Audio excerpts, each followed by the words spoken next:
Reacher, a Prime Video series, is off to a fantastic start in Season 2, which is already halfway through. Season 2 picks up more than 2.5 years after the first, and Alan Ritchson's Jack Reacher is back, this time determined to find out who killed his fellow members of the military police's 110th Special Investigations Unit. Reacher enlists the help of his former unit members in their investigation of the killings.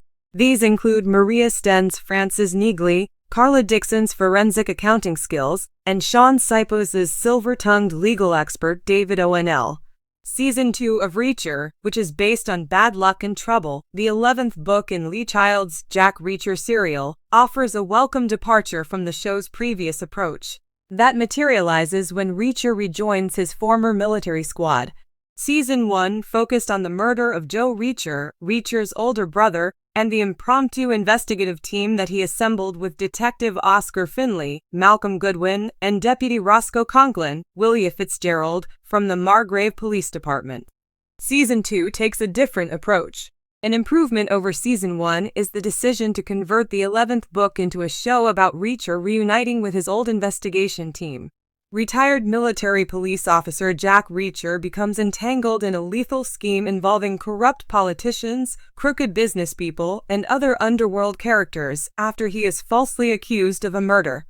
He has to use his brain to deduce what's going on in Margrave, Georgia. The Killing Floor, Lee Child's worldwide bestseller, served as the inspiration for the first season of Reacher.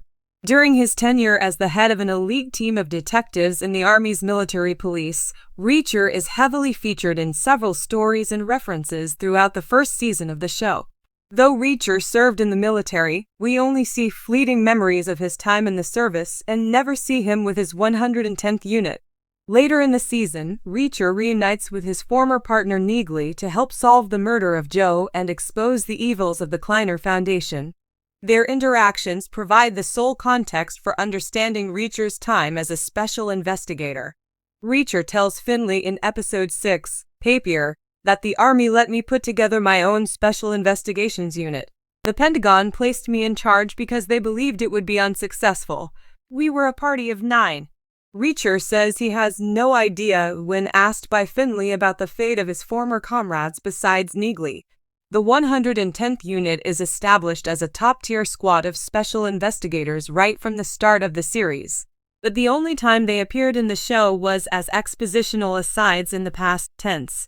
Except for Reacher and Neagley, the audience never got a chance to witness the 110th in action.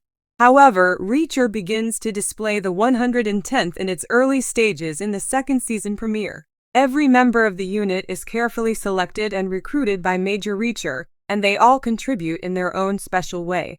Season 2's flashback narrative focuses on Reacher's formation of the 110th Unit and the team's rise to legendary status as a seasoned unit of military police officers, in contrast to Season 1's flashback narrative, which portrayed his childhood growing up on military posts with his family. Viewers have never seen Reacher's tenure as an MP officer before in any visual medium. Tom Cruise's military service was conspicuously absent from even the Jack Reacher flicks. Witnessing Reacher during this formative time in his life gives the character more depth and nuance as he forms relationships with his new comrades in preparation for a long career of collaboration. The flashbacks also show how Reacher led and how smart he was as an officer. In addition to being the first to rally behind his team in battle, he has no issue issuing instructions and keeping them in line. Reacher not only forms a team of hotshot investigators, but also finds a second family. He leads by example and has little trouble gaining and keeping his teammates' trust. When Reacher first arrives in the sleepy little town of Margrave, Georgia, in the first season, everyone treats him like an alien. As soon as Reacher arrives in town, he starts a conflict with numerous residents and police officers. Similarly, Reacher and Finley's relationship was rocky initially when Finley moved to Margrave from the Boston Police Department. In the pilot, Reacher forms an impromptu investigation team with Finley and Conklin. However, the cops have little to no background knowledge of Reacher or his techniques, and they also lack a solid working connection. Season 2 flips that script with the 110th members getting back together. Season 2's primary storyline begins when Reacher and Neagley find out that their old teammate Calvin Franz, Luke Billick, was murdered. O'Donnell and Dixon track them out in the end, and the former troops make up the bulk of the Season 2 squad. The reunion of Reacher and his former officers, with whom he has spent years working together, provides a welcome change of scenery. The dynamic between Reacher and his 110th comrades is distinct from his relationships with Finley and Oscar. Due to their personal friendship and extensive familiarity with one another, the former officers of the 110th are almost family. When Carla and Reacher get back together, she understands Reacher needs the headroom and doesn't even need Reacher to urge her to rent an SUV for their investigation. In a friendly, comradely manner, Reacher and O'Donnell also enjoy insulting and slapping one another around. The 110th teammates' dynamic is new and different from Season 1's. That doesn't mean Reacher and Finley's first season buddy cop/odd couple chemistry wasn't good. Rearranging the deck in Season 2 with new characters and a new format should do the trick. The program stays away from monotony and repetition by having Reacher work with people he knows. Aside from Neagley, Reacher encounters a new cast of characters, a fresh mystery, and an entirely new location in Season 2. His new allies are actually his closest pals from his time in the military, which is the most notable change.